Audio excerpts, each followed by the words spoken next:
Jackson Briggs wakes up on the floor next to the bed with a strong ringing in his ears. He previously served in a Ranger regiment and took part in the Iraqi conflict, but was written off due to concussion. In civilian life, the guy works in a roadside cafe. Reluctantly, he performs his duties at work. "Yo, are you high? I asked for peppers, not cucumbers." The former Marine hopes to return to the Army as soon as possible. He regularly sends his medical reports to the Enrollment Commission. He also often calls them to find out the result. But in telephone conversations, the guy hears only refusals. One day, the captain calls Briggs and informs him about the death of his partner. He invites the guy to attend the farewell ceremony, which takes place in the circle of Marines. The veteran agrees. In addition, our hero is experiencing a difficult financial situation. On the way to the event, he plays an instant lottery. In the bar, all the Marines get very drunk and start shouting army songs. Briggs approaches former colleagues with a request to put in a word for him at the admissions committee, but no one wants to do it. On the street, he helps the captain carry a drunken Marine into the car and, taking advantage of the opportunity, asks to take him back to the unit. The guy argues that every Marine has a wound in this place, but they still continue to serve. "Check your email. I passed the medical examination, right? How much did you pay?" The captain is not bowed down and orders the guy to go home. Then Briggs kneels in front of him and already begs for enrollment, but he leaves. The next morning, the captain will be our hero and tells him to arrive at the location of the unit within half an hour. "Guys get in your way with shit, but I always knew you had a heart of gold. I told you the captain wasn't like that." Upon arrival at the base, Briggs's mood improves dramatically. He follows the captain in anticipation of hearing the briefing and starting the long-awaited task.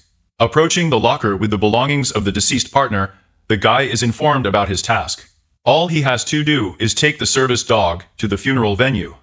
She was assigned to the deceased Rodriguez and must attend the ceremony. The guy also has to hand over personal belongings to his family. Wait, what? On the way to the kennel, the captain says that after the funeral, the dog needs to be brought back for euthanasia, since after being in the war, she is very aggressive and uncontrollable. Our hero agrees, but on condition that the captain will help with signing an army contract. Briggs enters the aviary to fasten the leash, but when he tries to pet Lulu, he rushes at him. "I forgot to warn her. You can't touch her ears, flew out of my head." Before leaving, he is given a brief briefing on how to handle Lulu. And if there are difficulties, it is worth looking for answers in her diary, which was kept by the deceased Rodriguez. The Rangers are ahead. Always. Along the way, our hero decides to stop by the shooting range to conduct shooting practice. After parking the car, he approaches the cage and, wrapping his hand with a rag, removes the muzzle from the dog. Lulu tried to bite the guy, but he managed to close the cage. After a few shots, Briggs begins to have a severe headache. After taking the medicine, he was able to continue training. Meanwhile, in the car, Lulu was able to break the cage and get out of it. Approaching the car, the hero sees the dog gnawing the passenger seat. Briggs buys a sausage, puts sleeping pills in it, and throws it into the car interior. The dog sleeps peacefully in the trunk of the car for the rest of the day. In the evening, Briggs decides to stop by a bar in the hope of spending a pleasant night with a stranger. In the bar, all the girls take turns rejecting a guy when they find out that he is a former military man. After leaving the bar, our hero pours water for Lulu and wants to feed her with his hand as a sign of reconciliation. The dog is angry and refuses to take food from his hands. Two dog lovers pass by and notice Lulu. They come up and meet a guy.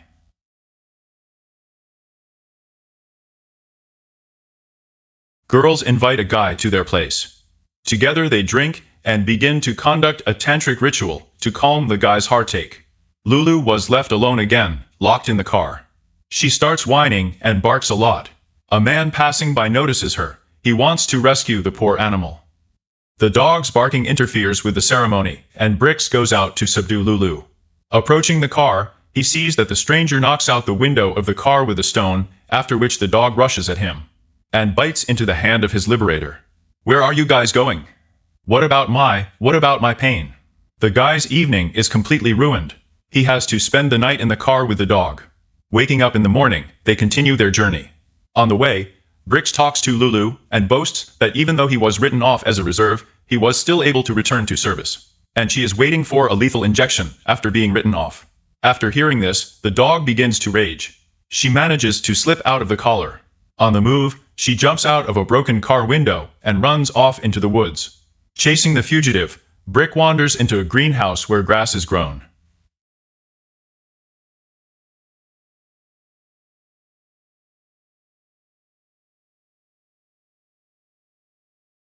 The guy wakes up sitting tied to a chair in the middle of the barn. The owner of the greenhouse mistook the guy for a thief who wanted to steal his unique varieties. He leaves our hero unattended, and he manages to get out of captivity. Briggs takes an axe and enters the house in the hope of finding a dog. Entering the room, he sees Lulu taking food from the hostess's hand. The dog is treated well, and she reciprocates. Gauze, apologize. Sorry, friend, sorry. Running through the woods, the dog injured his paw. Therefore, the hostess asks to leave her for a while to treat the wound. She gives the men a lollipop and asks them to wait outside. Sitting in the garden, Gauze flips through Lulu's war diary and asks about her merits. It turns out that the dog was trained to find drugs, so she jumped out of the car as soon as she smelled a familiar smell. The hostess has successfully treated the wound, and Lulu begins to run happily around the yard. The woman feels a strong anxiety to the dog and offers to read her thoughts. She says that she sees Lulu surrounded by children and clearly sees a little girl playing with her. I think it might be your daughter. A boy's name. She also says that Lulu has never slept in a soft bed, and this is her dream. After saying goodbye to a nice couple, our heroes continued on their way. On the road, they get more and more used to each other and begin to get along better. Lulu is only 3 days away from being put to sleep, and Briggs decides to fulfill one of her wishes. Wearing black glasses, he walks into an expensive hotel with his dog, where he pretends to be a blind war veteran. Out of pity, the girl settles him with a dog in a luxury room for free. It wasn't the kind of girl I dreamed of basking in the tub with, but what? They take a bath together, after which food is brought to their room. Lulu still refuses to take food from the guy's hands. In the evening, Briggs is going for a walk, but Lulu does not want to be alone. As usual, she starts to rage and whine. The guy has to take her with him. After leaving the elevator, our hero is distracted by flirting with a girl from the reception. At this moment, Lulu rushes at a man who is dressed in a national Arab costume. Oh God, I have seen the light. Briggs is arrested for fraud, and Lulu is given to the Animal Control Department. In a conversation with a security guard, the guy learns that he will be kept behind bars until Monday if the victim brings charges. Thus, he will not have time for the funeral, as they will take place this Sunday. The next day, an identification takes place, at which the guy tries to solve the issue as soon as possible. He admits his guilt and tries to justify the dog's act. She's trained to attack guys who look like Dr. Alfari. After hearing the explanation, the victim refuses to press charges. He asks Briggs to see a psychotherapist after the funeral and undergo a course of treatment. The guy agrees to the deal. The hero is given a dog, and together they continue their journey. Since they have some free time left, Briggs decides to stop by on the way to Los Angeles. Looking through Lulu's diary, he found out that her brother lives nearby, and he himself has relatives in this city. Arriving in the city, Briggs stops near the house where the girl lives with her little daughter. He asks the dog for advice about clothes, takes a soft toy, and, having plucked up the courage, goes to the door of the house. Soon the guy returns to the car and gives the soft toy to the dog to be torn to pieces. Well, doggy, they dropped by my family, now to yours. The couple comes to visit Noah. He took in his brother Lulu after he was discharged from the army. It took him 6 months to accustom the dog to a quiet life in his family. Now Nayak is happy to play with children and does not show any aggression towards people. In conversation, Noah gives a lot of useful tips on how to behave with such dogs. He assures Briggs that Lulu is not hopeless at all, she just needs the right approach. Our hero thanks Noah for his hospitality and is going to move on. Approaching the car, he sees that it has been opened. They stole his pills, and also took a backpack with the things of a deceased friend, which he had to give to his family. Former Marines with the help of their dogs are on the trail of the criminal. Lulu finds the stolen items with ease. The trail led them to a tent in a roving camp. A homeless man in the form of Rodriguez approaches the guys and, posing as a veteran, begins to drive them away. Out of anger, Brick knocks him to the ground and takes away his jacket. All things are returned, the guys go to the car. Along the way, Noah compares himself to that homeless man. He says that in their case you need to stop in time, otherwise you will either go crazy and live under a bridge, or you will crash into a tree at full speed, as Sergeant Rodriguez did. Our heroes continue their journey. They had to drive at night because of a hitch with the theft. Along the way, Briggs talks to Lulu. He remembers his partner, how they served together. Suddenly, smoke starts pouring out from under the hood of the car. At night, on a country highway, they remain without a car. Besides, the guy does not catch the phone, and a heavy downpour has begun. Briggs decides to move on foot. Along the way, they meet a hangar. The guy goes inside hoping to get help, but there is no one in it. Okay, we're leaving. Thunder is heard. Lulu gets scared and starts freaking out. She refuses to leave the hangar. Our hero understands that if they do not continue on their way, they may not be in time for the ceremony, therefore. He will fail the task and will not sign the long-awaited army contract. The guy starts to get angry, but still decides to give in to the dog. They sit down next to each other, and Briggs reads her diary to calm her down. In response, Lulu takes food from the guy's hands for the first time. And so their night passes. Early in the morning, the rain stopped, and our heroes continue to move on. Along the way, they are picked up by farmers and driven to the funeral venue. The ceremony has already begun. Hitching the leash, Briggs approaches the people with Lulu. He is afraid that she might throw herself at them. The dog smelled the smell of his former owner's things.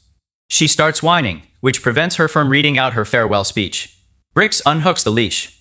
Lulu calmly walks up to Rodriguez's shoes and lies down next to him. The mother of the deceased, seeing this, cannot hold back tears. After the ceremony, the guy gives things to his parents and says goodbye to them.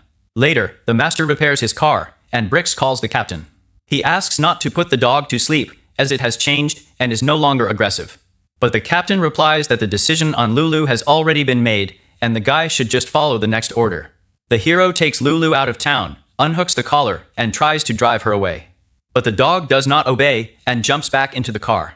In the evening, the guy gets very drunk. He can't make up his mind to do this. You have no idea.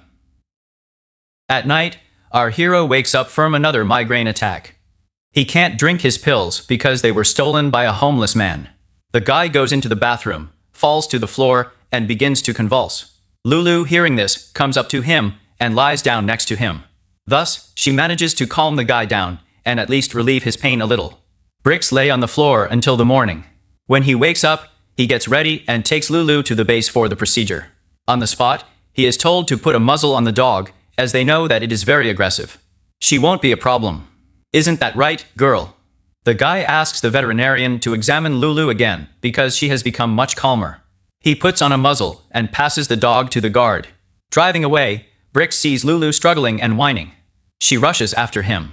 Our hero can't stand it and returns. He tells the guard that he forgot to put a vest on the dog, she will be much calmer in it. Briggs puts Lulu in the car, gets behind the wheel and drives away. Did you forget your pass? You keep it for yourself. Over time, the guy received a contract for a dog from the military. The content of the dog. He started attending veterans meetings, made friends, and managed to reconcile with his ex-wife. In the evening, sitting on the beach, he fills out Lulu's diary, in which he thanks her for saving his life.